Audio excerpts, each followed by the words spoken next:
Direct from the broskination headquarters in Los Angeles, California, this is the Broski Report with your host, Brittany Broski. Pumpkin! Pumpkin! Pumpkin! Pumpkin! Dumma pumpkin. Pumpkin! Hey guys, welcome back to the Broski Report, starring me, your host, Brittany Broski. Now that was supposed to be French. So, if I have any French listeners, hello and goodbye. And for what it's worth, I'm sorry. Guys, long time no chat. Because I have been gone. And I've pre-recorded a bunch of episodes, and now I'm so freaking back. A lot to talk about. Okay? First and foremost, I got a redneck situation going on in my mouth, y'all. Something real hick is going on in my mouth. My neck is red, my collar's blue. What is it? My collar's blue and my neck is red. My teeth are cracked and falling out my head. That's literally me, okay? Something happened, and I would be remiss if I leave out the very important detail here of why my tooth is cracked, okay? My back molar back here, for some reason, I don't know, am I a fucking military veteran? I have a silver filling. Like, am I a Vietnam veteran and they just like did it in the fucking med tent? I don't know. Why do I have a silver filling? I don't remember getting that. I don't know why I have it. I don't know who gave it to me. However, I have a silver filling in my back right molar. I was recently in Nashville and I was laying up in my hotel room bed reading my book that we will get into, by the way, in the next 10 to 15 minutes. Reading my book, having just a grand old time, sucking on a chomp. I was eating a chomp. One moment, the sweet, salty taste of beef. Actually, I get the turkey ones. That sometimes after a while tastes like dirty armpit. Okay, I don't... That's a separate conversation. Sometimes when you're halfway through a chomp, it's like licking a dirty armpit. It's just gonna make me kind of gag. Like, it just becomes really... At some point in the journey of eating a chomp, it becomes the nastiest bullshit you've ever put in your mouth. But I'll always grab one. You know what I mean? If there's a chomp for free somewhere on a table, or like in someone's pantry, my own snack bag, I'm gonna grab it. And am I gonna enjoy it? No. It's that shit with that TikTok trend that went around about protein bars, and I was like, literally, yeah. And for anyone that just saw that piece of spit fly out of my mouth, no, you did not.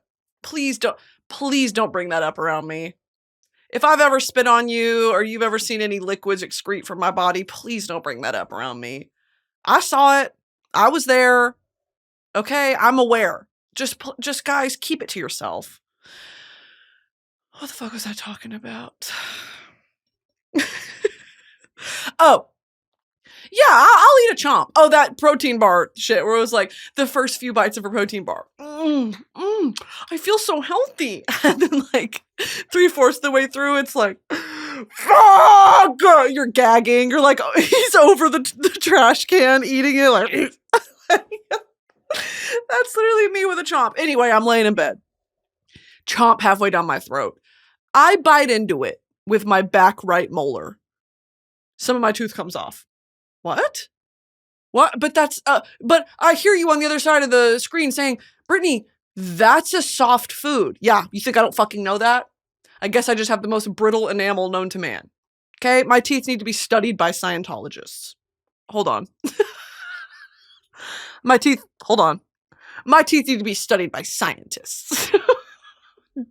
Dental Scientologists. Okay. Anyway, yeah, so I'm flying to Florida today to go back to my family dentist to get this motherfucker looked at, because what do you mean? Taken out by a chomp. And hey, they'll get you. He'll get you. My collar's blue, my teeth are red. Neck. Okay. Guys, can I just be totally fucking honest with you all right now? I feel greasy. I feel ugly. I'm about to start my period. I had violent mood swings yesterday. Violent. I mean, within 5 minutes, I would be sobbing and then like elated, laughing, wow, what a joy and privilege it is to be alive. 5 minutes later, fuck all of this and fuck my stupid Chungus life. I'm so serious. I was having the most violent mood swings yesterday. And today I woke up with like this kind of anger, just a general anger. And then I started hearing the birds chirp outside my window and the sun was streaming in. And I was like fighting the urge to be happy. You know what I mean? Sometimes I don't know what it is. Like if I've made it up in my head that I'm going to be angry, I'm fucking pissed. And by all means, it was a beautiful morning. But I'm in a shit mood. I don't know.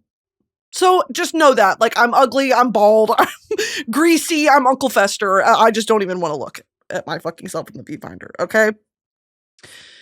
This morning I woke up. Tooth rotted out my head. I'm flying to Florida. I'm seeing my family dentist. He's going to fix me up real good. Okay. So I just wanted to get that out of the way that if you smell something through the smell-o-vision of this podcast, it's my rotting tooth. Because my shit's just falling apart. I don't know. Okay. Number 1. Number 2. I went to ACL. Here's just a quick recap, and then I'm going to get into the meat of the episode. Okay. You guys just have to bear with me really quick. Because my brain's still heating up. I made this joke to Drew the other day where I was like, sometimes we were talking about like having to turn it on sometimes, like if you're in an interview or if you're hosting or if you're, whatever, you have to be able to turn it on, especially if you're working a carpet. And I said, it's like an Igor. Now, do y'all remember Igor? The animated film Igor, which is a rip on, well, not a rip, but it's from Frankenstein's assistant, Igor, whatever. You guys know. You guys know what I'm saying. Little Frankenstein, right? Was that the 80s movie with Gene? What's his name? Willy Wonka? Young Frankenstein. Young Frankenstein. The dude plays Igor, right? Yeah, Marty Feldman, my guy. Twin. That's twin. And Gene Wilder. Yeah, Gene Wilder plays Dr. Frederick Frankenstein. By the fucking way, Guillermo del Toro's Frankenstein? Yeah. I'm so excited. Okay, we'll get to that in a second. I just choked. So excited I had choked. Okay, Igor. In the movie Igor, first of all, that movie is so fucking funny, and it's one of me and my family's like cult classics that we watch. And there's a scene where he's trying to do his thing, whatever, Frankenstein is like evil in this movie. And he flips on a switch and he has Igor do it. It's like huge. And he goes, ugh! And it's like those big industrial noises of like stadium lights being turned on. And then he goes, that's what it feels like to turn it on. If that makes sense. Anyway, I don't know.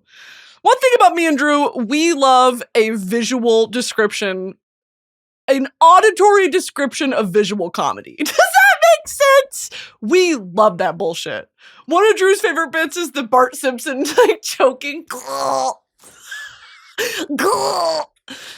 Yeah, we're comedians. Ever heard of one? Like, anyway. And if any of you bitches are like, who's Marty Feldman? And you look him up and you say, oh, they do kind of look alike. You're blocked. You're blocked because I made that joke.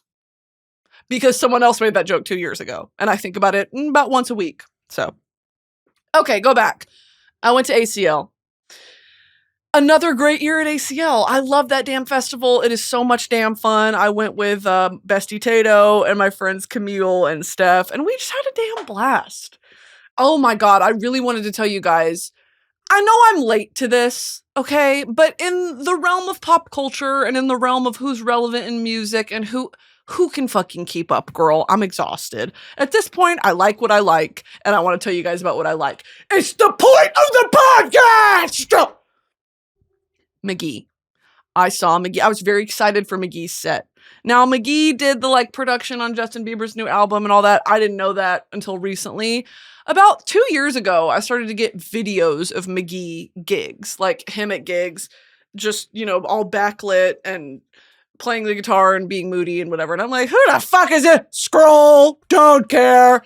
Then I started to get more and I was like, oh, it's kind of great. Then Rockman came out and I was like, oh, song's fucking amazing. Oh, I love this freaking song. Then I dove in to his older discography. Fucking bangers. Candy, I Want, Alesis, whatever that song is. I love his shit. And I was very excited for ACL because he was on a stage around 6:45, so the sun was setting. By the time his set ended, it was night and it had cooled down a little bit. His entire set is backlit, so you can't really see his face, and it's just this like, it was giving me very 2013, 1975. And if you get it, you get it, okay? It was giving me very that. Backlit, he's kind of stumbling around. It's like ambient guitar music, and his voice is nuts. I was getting my fucking life. It was my favorite set, other than Doechii, bitch. Doechii shut that shit down. She had ripped her pants open. She was going so hard, she ripped her pants open. Get your tits up, get your bits up. The purple cunt. I love her. And at certain times, you know when a set is so good, like, yeah, me and the girls are dancing, we're having a good time, whatever. There were certain moments during Doechii's set where I, like, stopped moving because I was just in awe. I was just watching. Like, slack-jawed, staring at the stage. Like, she's got it. Some of these bitches do not have it. Doechii has it, okay? I digress. Loved Mk.gee. Also, oh, wow, Olivia Dean. Duh!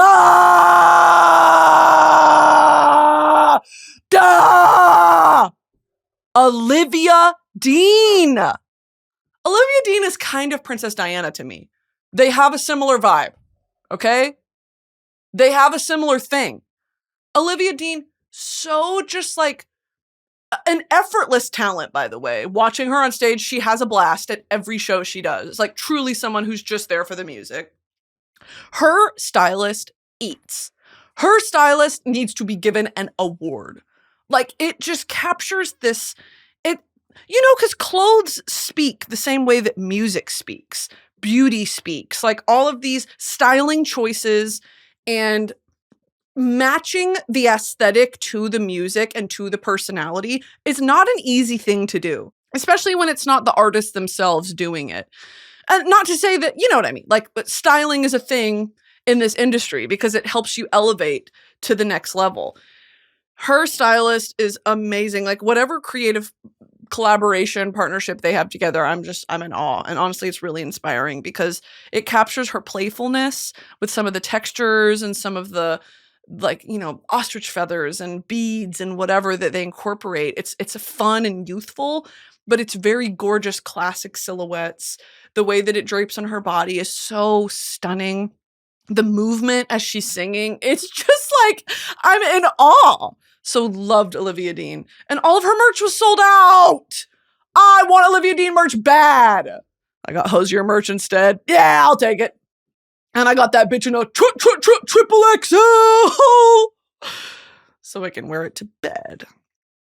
Anyway, speaking of styling and fashion, bitch, I told you I have a lot of updates to get through and then I'll get into the bulk of this episode, okay?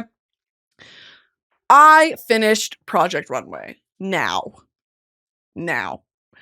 La Roche. Y'all heard me talk about him however many weeks ago and I was raving about Project Runway because I just watched the first episode, or maybe the first and second episodes, where I was gagged because Utica Queen, Ethan, is on this season.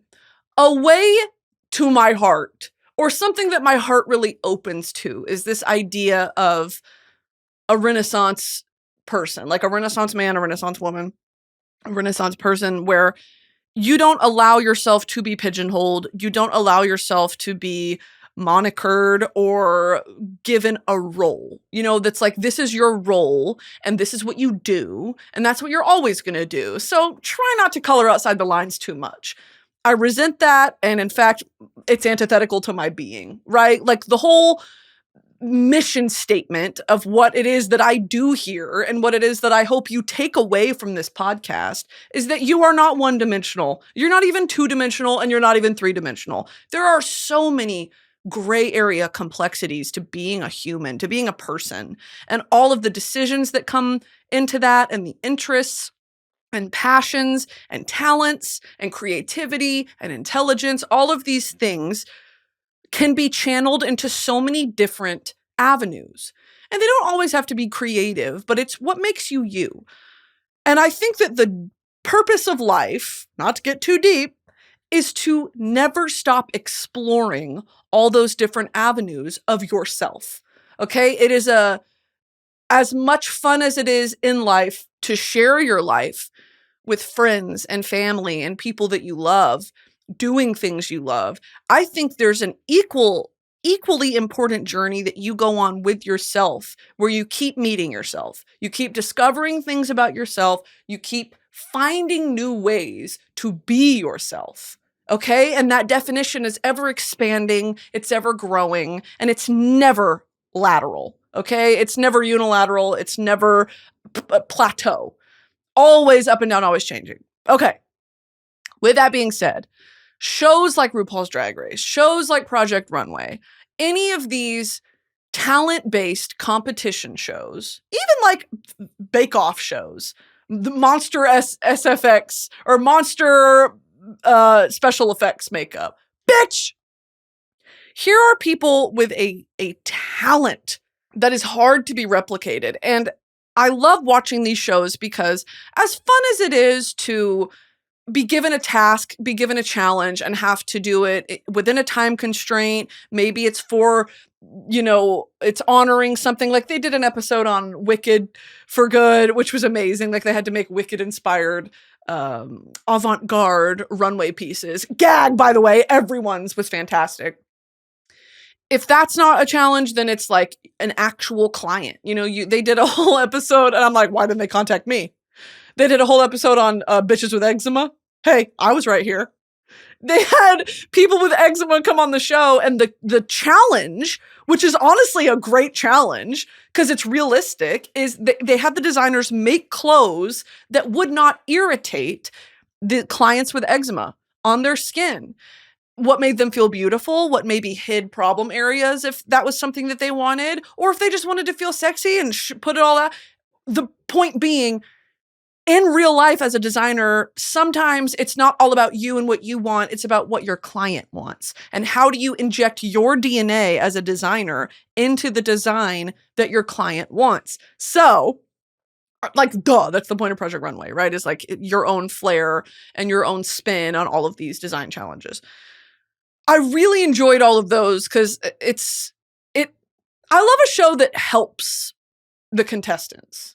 It's not all about, oh, look at them flop around and suffer and then go home. It's fun to judge their pieces. It's fun to, act like you're a judge. But at the same time, I have such a deep reverence for anyone who goes on Drag Race, who goes on Project Runway specifically, because I'm like, this is a talent that as an artistic voyeur, I can appreciate.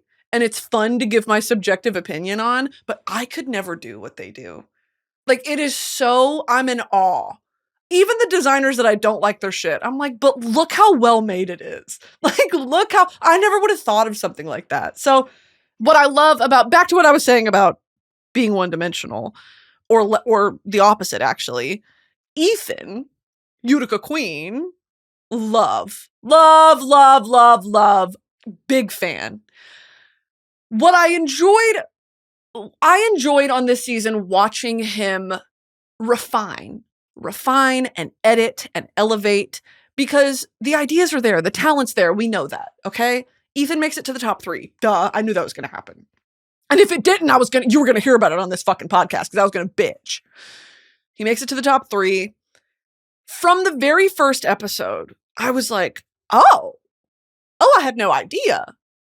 And this is what I'm not articulating it very well, but here is a drag icon, or, someone that we know from a past version of a reality competition where, a very famous viral funny moment. Like, we know that Ethan has a great personality. We know that he's a little off the beaten path, which is great because there's so much to explore there. And what I loved about this is watching him turn that the drag sensibilities and the drag inclinations and the drag, maybe like creative habits, making that avant-garde, runway-ready fashion. It was so much fun! I was in awe!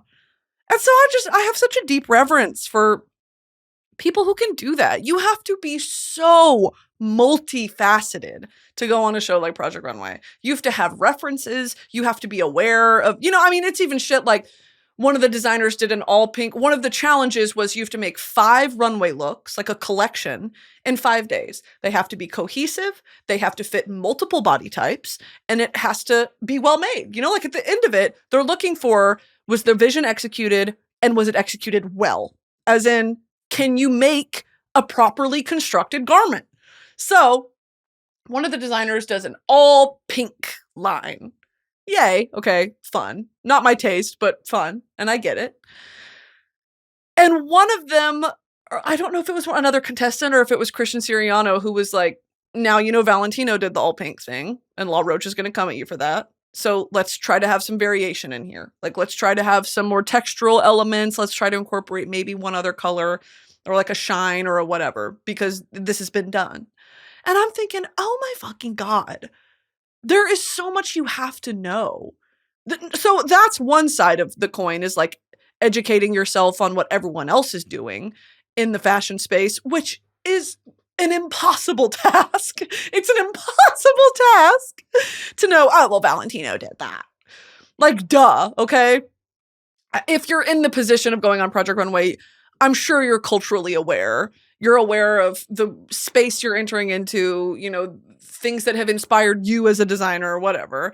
But those things really matter at the end of it. Like copying someone else's designs or not being original. Like originality above all else is originality and construction are honored on a show like Project Runway. Anyway, all that to say, I really, really, really enjoyed this season. I loved Christian Siriano as the Tim Gunn character. And I'm addicted to La Roche. I'm addicted to La Roche. I watched a bunch of YouTube videos last night after I finished the season on some of his iconic looks. And like, that bitch has done so many things for pop culture that I had no idea. And you want to talk about a reference, bitch. Any good stylist is very well referenced and very well versed and well cultured and, the landscape of fashion. And not only that, but how do you take all of that knowledge and tailor it and refine it to suit the needs of your client? Like, it really is such a skill. I'm in awe of stylists. And there are some bad stylists. Okay, there's some really bad stylists. And then there's great stylists. I'm very honored to work with Kat Topaldos, who's my stylist, and she's done all my runway, or not my runway, all of my red carpet looks. Pretty much any event that you see where I'm not wearing a graphic t-shirt and Lulu and Lulu leggings is kind of that.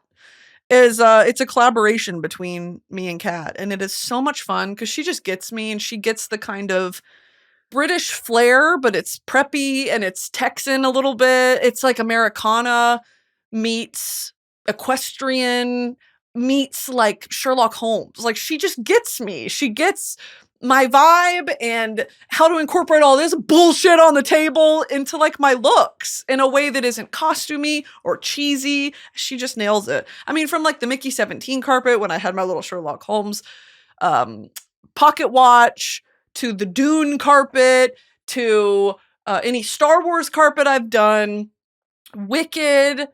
What did we do recently? Oh, my look for Brandcast.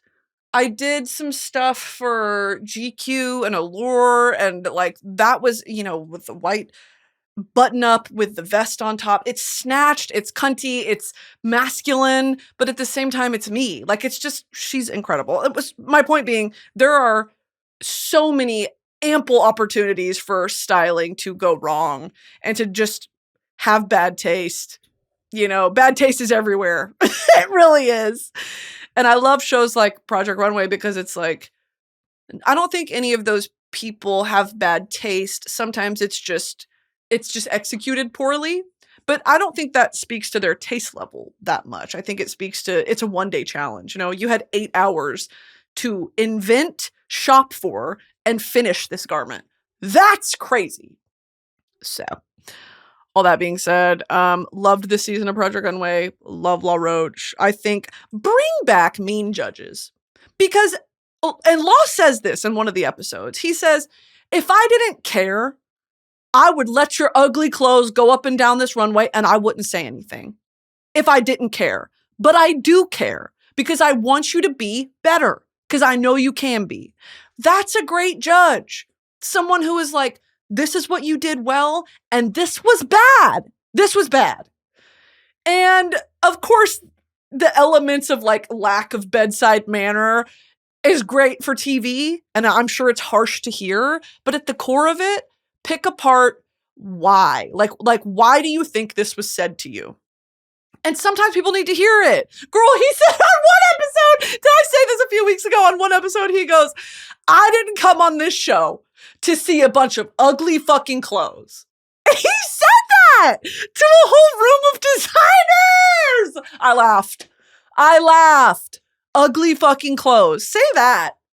Because sometimes it's like, what I like about the judges panel is it's a wide range of opinions and a wide range of perspective. You know, like a lot of people are looking for, can this actually be runway ready?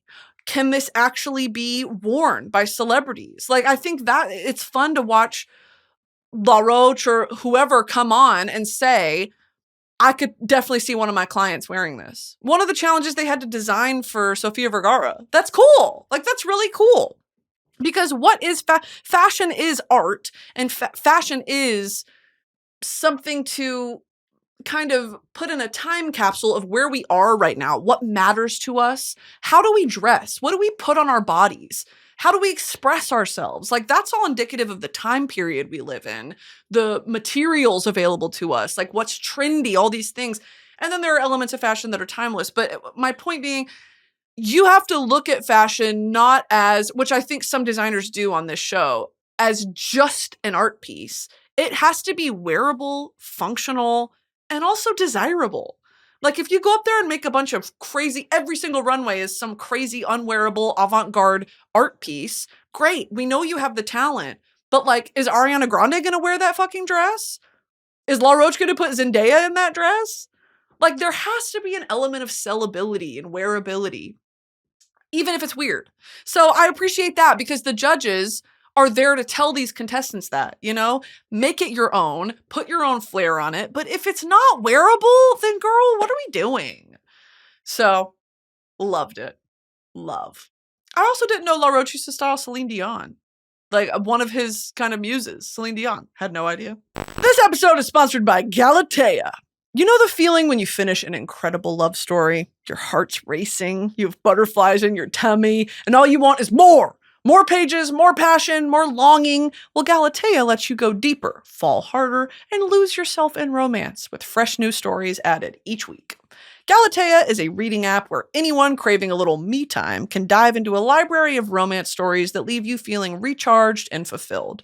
There's over 1,000 bestsellers to choose from shifter romance to bad boy billionaires, forbidden love, slow burn fantasy, teen drama, and much, much more. Galatea is home to original series and standalone stories with an exclusive catalog of best-selling authors. With new chapters and series dropping every week, there's always something new to explore. Over 30 million people have fallen in love with reading on Galatea. Join now to indulge in stories that make you feel like yourself again. Right now, Galatea is offering my listeners an extra 25% off on top of an already irresistibly affordable subscription when you go to galatea.com/broski. That's GALATEA.com/broski to indulge in unlimited stories for even less. Galatea.com/broski. This episode is sponsored by Cash App. What's your go-to message when sending or receiving money on Cash App? Mine is seafood boil. If you go through my Cash App history, it looks like I'm just constantly eating seafood boils. And that ultimately makes me laugh. Just swollen and bloated all the time from the salt. And you know what's even more fun and cool than that? One of the coolest things about Cash App is that you can design your own debit card. You can pick from a bunch of different colors and patterns, add your favorite stamps, doodles, or even you and your friends' inside jokes to make it totally unique to you. You also get exclusive savings on stuff you're already buying, like coffee, boba, video games, and more. And if you're the type who loves concerts, like me, your Cash App card gets you early access to ticket sales for huge tours like Kendrick Lamar and SZA and Sabrina Carpenter. Finally, no need to worry about random monthly charges or minimum balance requirements. Take control of your money today with Cash App. If you're between 13 and 17, you can still sign up. Just ask your parent or guardian for help to open up a Cash App sponsored account. For a limited time, new Cash App customers over 18 years old can earn $10 if they use code THAT'SMONEY10 in their profile at sign up and send $5 to a friend within 14 days. If you're 13 to 17 years old, request a sponsored account from a parent or guardian, sign up with code THAT'SMONEY10, and get $10 dropped into your account when you order and activate your Cash App card and send $5 or more to a friend within your first 14 days. Terms apply. Cash App is a financial services platform, not a bank. Banking services provided by Cash App's bank partners. Prepaid debit cards issued by Sutton Bank, member FDIC. Discounts provided by Cash App, a Block Inc. brand. Visit cash.app/legal/podcast for full disclosures. Okay, here is what I actually wanted to talk about this episode. Sorry for the 30-minute rant on Project Runway. I love that fucking show. I love Project Runway. And when next season happens, I'm going to be sat right here. Okay? Here's what I wanted to discuss. I finished this motherfucker. This 550-page book, I flew through it. This is Babel by rfkuang. Babel, Babel, whatever you just want to say. Even she, because you know, when I love a book, immediately, as soon as I finish that page, YouTube. Jarvis, show me this guy's balls, please. Jarvis, show me rfkuang's interviews, please. Like, when I really, really love a book, I have to see what the author's doing. I have to figure out who the author is. So I went on a deep dive of Rebecca Kuang, and new favorite author alert! New favorite author alert! And I would say, because I've talked about this before, probably my other two favorite authors, three. Dan Brown, just from my childhood, I love Dan Brown books. Really got me kickstarted on art history and like historical fiction. Donna Tartt, duh, because The Secret History changed my life. And George Orwell, because duh. I speak about George Orwell ad nauseum. That fucking JD Vance video. We've gone on about this ad nauseum. Ad nauseum. Ad nauseum. One of the top comments said, you can tell he just learned what that phrase means. You can tell he just figured out what that means. Anyway, I've got a bunch of George Orwell on this table because, I mean, we're living through an Orwellian dystopia right now, so that's really awesome, and he kind of predicted all of it, so. By the way, remember when I read Why I Write by Orwell? I read it like 6 months ago. Yeah, I started it around the time of the inauguration. Okay, wow, it's October. Never mind. I started it earlier this year. And I went through it and I was, I highlighted the fuck out of it and I underlined it and I was like, the parallels with what's happening today is, I don't even like want to talk about it. It's just scary. It's scary and it's disheartening and it's frightening that like we've known this is coming and it was completely preventable. It was completely preventable because history repeats itself. When you have a large percentage of people in this country who do not vote, who think politics do not affect them, who don't want to understand, who want to bury their head in the sand. This is the result when you're not an informed voter. Anyway, Orwell, obviously his perspective was a bit different only because of the governmental system that he had in his lifetime, which is the British Empire, essentially, a monarchy that's imperial. I need to read Burmese Days. I've been talking about that for forever. That's about his experience being a military police in Burma and then returning to the UK to be treated like shit after he's done his time serving the empire. And, the fact that they don't care. He was damn near living in poverty. He was living in poverty. And it's like, this is what loyalty and service to the empire gets you? Perfect. Awesome. Like, what would incentivize me to be? Anyway. That book kind of changed me, and I finally bought that book, How Fascism Works, because it's sold out every time I go to the bookstore. I finally got it. And to be honest, I've been putting off reading it because I'm going to be like, yeah, check, check, check. Like, we're watching it happen in real time. But my hope, and honestly, back to Babel, my hope with books like that is that they will provide an alternative. They will provide hope core via literature.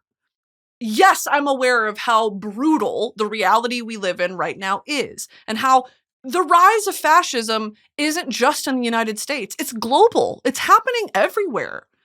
And that's kind of this interlinking thing that, you know, we talk a lot of shit on the internet, but it's a beautiful thing when it comes to organizing protests. Like, this concept of not unionizing in the traditional sense of what a union is, but finding common ground with people that you never thought you would across the world, you know, like just resisting fascism at all corners of the globe. So all of this is obviously heavy on my mind every fucking day. And reading a book like Babel, that honestly, it was a great time to read it. And it is a timeless narrative because the concept of empire will always be present. The ego of man, the hubris of man knows no bounds. We will never learn our lesson. Maybe this is me being a bit of a nihilist. I don't give a fuck. Men will always be prideful. Men will always need power. There will always be a power vacuum when the last despot is removed. And then there's a power vacuum. I mean, we know these cycles of government happen. Babel is a very fun narrative that really dissects some heavy topics. And I want to talk about this highlighting the fact that I'm a straight white woman, okay? Oh, shocker. Oh my God, I didn't know if you guys knew. I'm a straight whitey, okay? There is a journey to allyship, always, that I am dedicated for the rest of my life to learning how to be a better ally. And I will stumble along the way, and I have, but I'm dedicated. And reading books like this, where this is a diverse group of friends, and there's one whitey, and it was gag because some of the reasoning that the whitey, her name is Letty, some of the reasoning that she gives for why her worldview is the way that it is how my family talks. And I really want to applaud Rebecca Kuang for this isn't some gimmicky, you know, trying to fit into the dark academia trope and trying to like shoehorn in anti-colonialism. This book approaches it in a way that is so deeply empathetic, that is eye-opening, that is truth-telling, it's honest, it's historically pretty fucking accurate for a historical fiction. I mean, it's a fantasy. There's a magic system in this book. The way that she articulates both sides of the pro-colonialism and anti-colonialism argument is indicative of someone who really understands the issue. And she is an Asian American author who has her PhD, like is so wickedly intelligent. And some of the footnotes in this book are really, really good.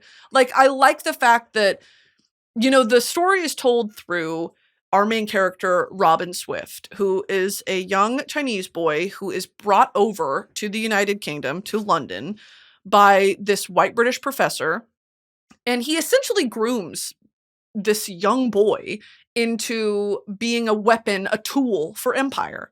And not to give too much away, but the whole functioning of this society, which is Oxford in the 1830s, the whole reason that the world works is these silver bars that are imbued with magic. And the magic, get this, gag, comes from language, comes from the power of translation. And by the way, any of you bitches that told me to read this 2 years ago and I told you to fuck off, sorry. I'd like to apologize to everyone right now because this book is amazing and it's totally up my alley and it's everything I love about reading. It's everything I love about learning. It combined so many of my interests into this book. So the magic system relies on the power of translation and how words are power. Intelligence is power. And of course, there's so many underlying meanings. I'm so excited to talk about this fucking book. There's so many underlying meanings and kind of subliminal messages that is in that plot point.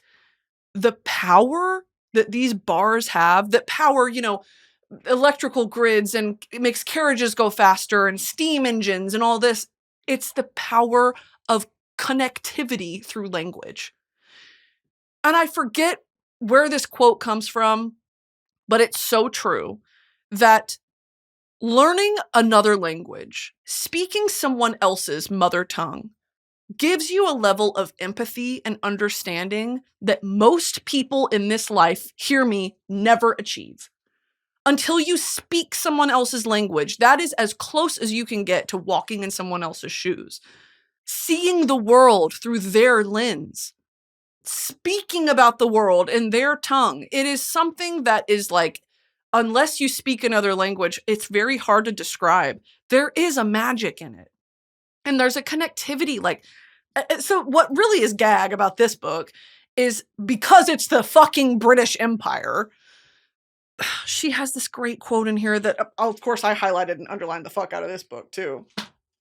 There's a great quote that says something to the effect of, the empire seeks to destroy that which it covets the most.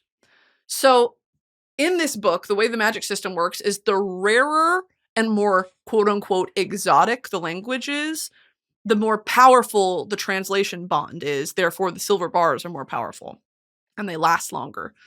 You know, whatever spell has been imbued into the silver.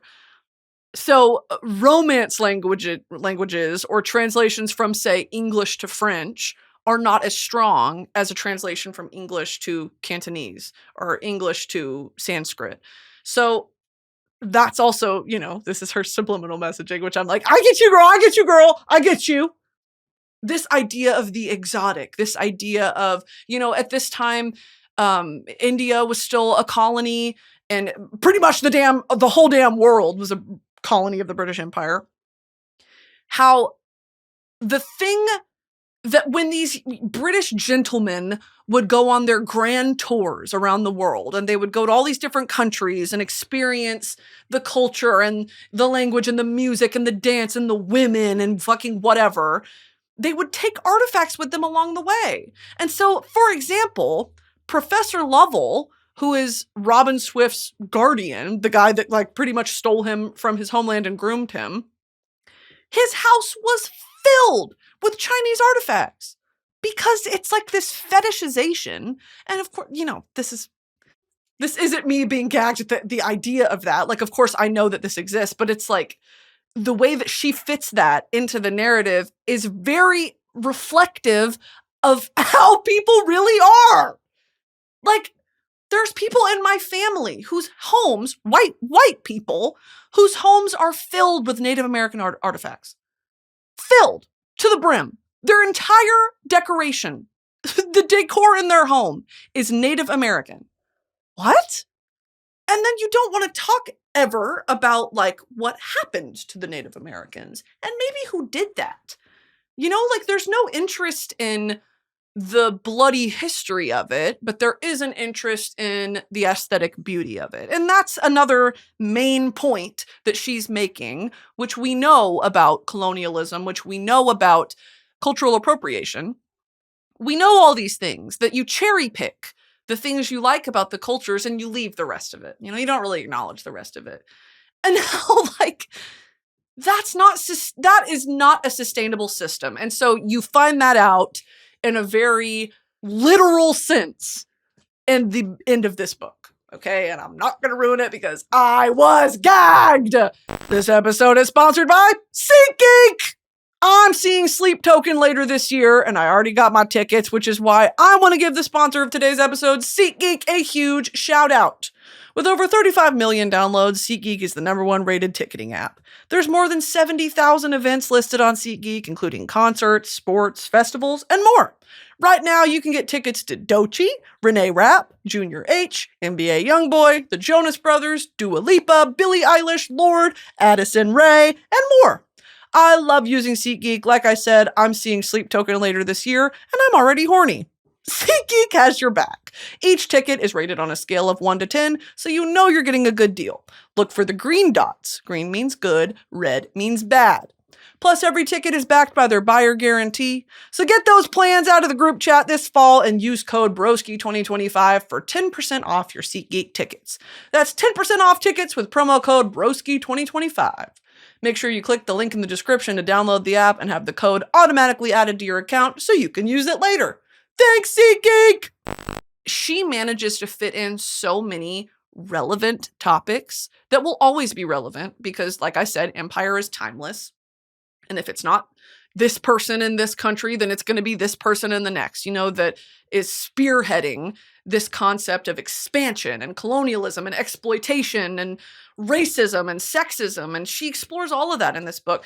So like I was saying, there is a cohort, okay, at Oxford, a cohort of 4 students. Robin Swift is one of them. Victoire is another. And she is Haitian, French, English. She speaks 3 languages. Rami, who is from Calcutta, and I believe he speaks 4 languages. And then Letty, who's the white girl. Letitia, who speaks, I believe, German. Fuck. I think she speaks German and English. And together they form their little class. And at first it's this really rosy, like, they have so much in common, more than they have, not in common, more than they are different. They are all outcasts. Robin and Rami are brown men. We have Victoire and Letty, who are women at an all-male institution, but because of their skill level and because of what they bring to the table, they're allowed in because the empire needs them at the end of the day. Okay. Yeah, we are racist and sexist, but you got something we need. Yeah. Y'all speak some crazy languages. Get in here, girl. We need you. Okay. Now there's really no protection for them. They still experience, it's not even microaggressions. They experience hyper racism at the hands of other Oxford students because of how they look and because of, you know what I mean? So, and Rebecca at the beginning of this book puts a really interesting disclaimer that is, she's done her damn research. Essentially, it was don't come for me, bitch. It was, I've done so much research on what Oxford was in the 1830s that this is about as historically accurate as I can get it in the realm and context of a fantasy novel, okay? And she says that, and she really incorporates, some of the laws at the time and the history, like the abolitionists and when slavery was abolished and the harsh truths of that. You think just because slavery was abolished, it went away? That's something that Letty encounters towards the end of the book, where she's like, but guys, slavery was abolished. It's not allowed. Hello? And then Victoire, a black woman, looks at her and says, you think because it was abolished, people just said, you're right. It's done. No, girl. And at the time, slavery was at its height in America. So we're just talking about the British Empire, not other empires, And so it's this weird, I'm reading it and I'm like, of course, my exposure to like higher education, like in college, in the books that I read, in the friends that I keep, like I am hyper aware of racism and sexism as it exists, and colonialism and all of the things that accompany empire, that accompany bigotry. Okay. I am acutely aware. And I'm still learning, okay? That's not to say like I understand it. Of course, I will never be able to understand truly what it feels like to be on the receiving end of that. And yes, I'm a woman, but that's not the same thing, okay? Like true intersectional oppression, I will never be able to understand. I can empathize, and I do. But like there is a barrier there. And reading a book like this, where, in the spectrum of like how we were raised and ideological bigotry, I'm reading this and like there are certain arguments between the friend group where sometimes they realize like there's no getting through to Letty. She will never get it. So they just stop trying. You know, there's 3 people of color and then there's 1 white girl. And Letty starts to feel left out. And now I'm getting annoyed. I'm reading the book and I'm like, it's not about you. They start to leave her out because she won't understand. How could she? And towards the end of the book, Letty starts spewing some, you know, albeit really hateful opinions. The way that Rebecca writes this, there is still, she's just incredible. There's still, through all that, the other 3 members of this cohort still feel empathy for Letty. They still are like, girl, we used to be such a tight-knit friend group, and I love you. At one point, I would have died for you. But you won't get it. You don't get it. And that's why we kept this from you. Because it's impossible. And come to find out, I'm not going to ruin the book. Letty is disappointing. Shocker. Oh no, the white girl disappointed them. Yeah. So it's that, where she let her, and the way that Rebecca Kuang articulates Letty's argument, okay, which is kind of, it's not necessarily pro-empire in like, I believe what they're doing is correct. Like, she has a heart. And she's able to admit this is wrong. You know, like exploiting people for what they have to offer, not their humanity, not thinking of them as humans, because that was step number 1 for the British Empire, is dehumanize this third party, this other, as something that is less than human. So you don't feel that bad taking from them. Letty, I think, was able to like understand that was a tactic, but at the core of it, the issue Letty has is nihilism, is the inevitability of empire. That's what she falls for. Well, guys, we're okay. Is that not enough? And here are the other 3 members of this cohort like, no, that's not enough, Letty. Because if my people are not free, then I can never truly be free. Because this guilt hanging on me, this albatross around my neck, I will never truly be able to be free. And Letty can't understand that. She can't look outside of her own fucking fishbowl. Well, everything in here is great. Yeah, but across the world, where I'm from, my family, the people I love, do you not give a shit about that? I thought we were friends, Letty. You know, it's that sort of thing where she kind of throws her hands up in the air and is like, well, as long as me and my girls are okay. If only it were that simple, Letty, you know? And so it's a real harsh point of contention for them. It gets really devastating towards the end of the book. And yeah, this book made me fucking sob. And there's just some harsh things that the author approaches with such care. And she is so smart. And I want to read Poppy War next. Then I want to read Yellowface. Then I want to read Catabasis. This is another one where she's like, academically, it's up for discussion how you pronounce this word. And Catabasis, that book is about going to hell. And it's a fantasy. Catabasis. A descent into the underworld. Catabasis. It's a descent into the underworld. And I'm excited I think it just came out. So I kind of want to look at some reviews and then dive into it because I'm upset. This is a 5-star read for me. Like immediately I went to Goodreads and I was like, one of the best ever. I cannot believe that it took me this long to read it. I cannot believe what she manages to cram into this book, and it didn't feel forced. It didn't feel performative. It didn't feel tropey. This is a masterpiece. If you haven't read this, I would highly, highly, highly recommend it. Next up, I'm going to read... Well, actually, this kind of has inspired me to go down the whole rabbit hole of, you know, anti-colonial, anti-fascist literature. And I have a bunch of books that I bought that I haven't jumped into yet. But at the same time, that's one where, like, when I read a book like this, it inspires me to read a bunch of other books that are similar, that are more, like, educational nonfiction. Like, I did that for when I read Circe and Song of Achilles and what's that other one? It was another kind of like Greek mythology retelling. And then I bought the fucking Iliad and the Odyssey. And have I read it yet? No. But will I before Christopher Nolan's comes out? Yeah, I will. So, also, I need to make sure that I got the right translation because I know that really affects it. I got this one.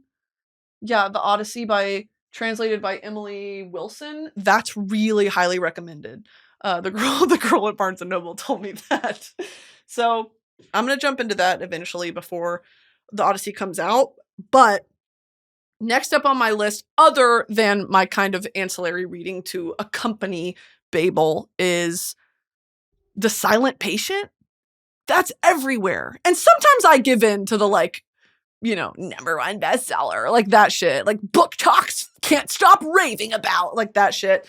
Because I read the back and I was like, what?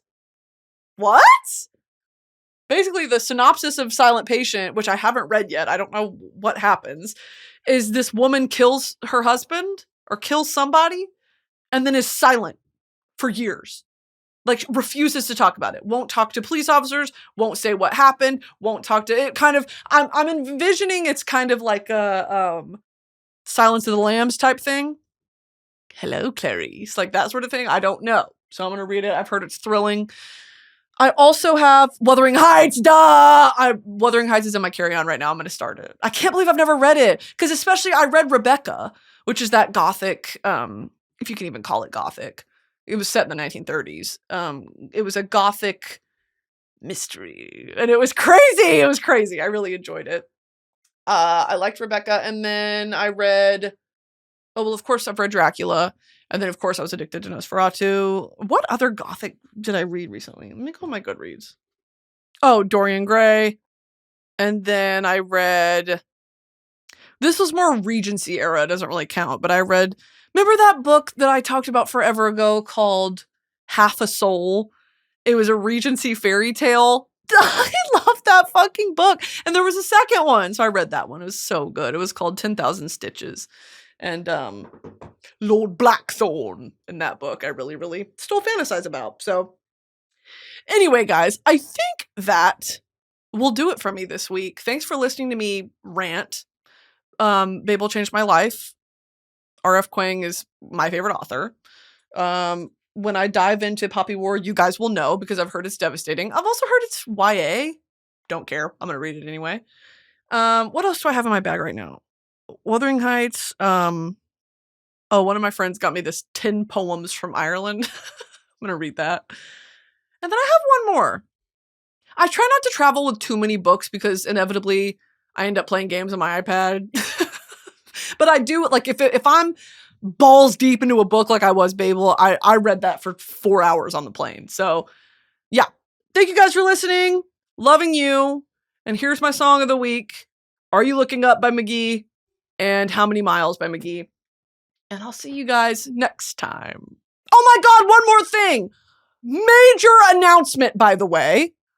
Broski Report is now on Patreon ad-free, okay? It's monthly.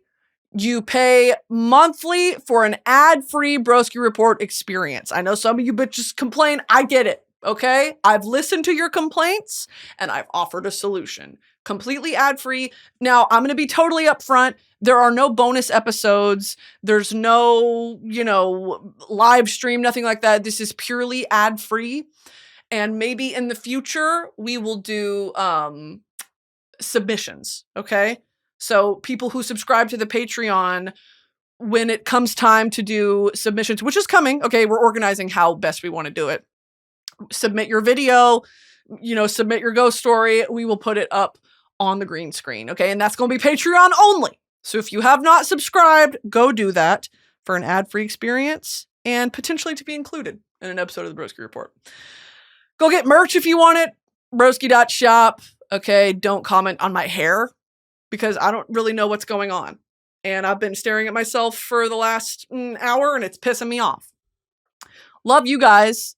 And spooky Halloween is coming next week. You guys are going to love my costume. And also, me and Drew have something coming out. So go check on that. That'll come out the 29th, I believe. All right. Loving you guys. Bye.